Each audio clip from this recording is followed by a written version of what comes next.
செபனியா 2:4 காசா குடியேற்று, அஸ்கலோன் பாழாகும், அஸ்தோத்தை பட்ட பகலிலே பறக்கடிப்பார்கள், எக்ரோன் வேரோடே பிடுங்கப்படும் என கூறுகிறார். சகரியா 9 காசாவின் ராஜா அழிந்து போவான், அஸ்கலோன் குடியேற்றிருக்கும், அஸ்தோத்தில் வேசி பிள்ளைகள் வாசம் பண்ணுவார்கள்,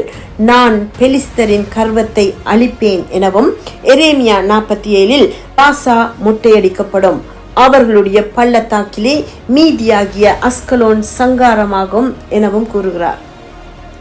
எசேக்கியேல் 25:15 முதல் 17 வரையுள்ள வசனங்களில் கர்த்தராகிய ஆண்டவர் உரைக்கிறது என்னவென்றால், பெலிஸ்தியர் குரோதக்காரராயிருந்து பலம் பகையால் கேடு செய்ய வேண்டும் என்று வர்மம் வைத்து பழி வாங்கினபடியினால், இதோ நான் பெலிஸ்தியருக்கு விரோதமாக என் கையை நீட்டி கிரேத்தியரை சங்கரித்து சமுத்திர கரையில் மீதியானவர்களை அழித்து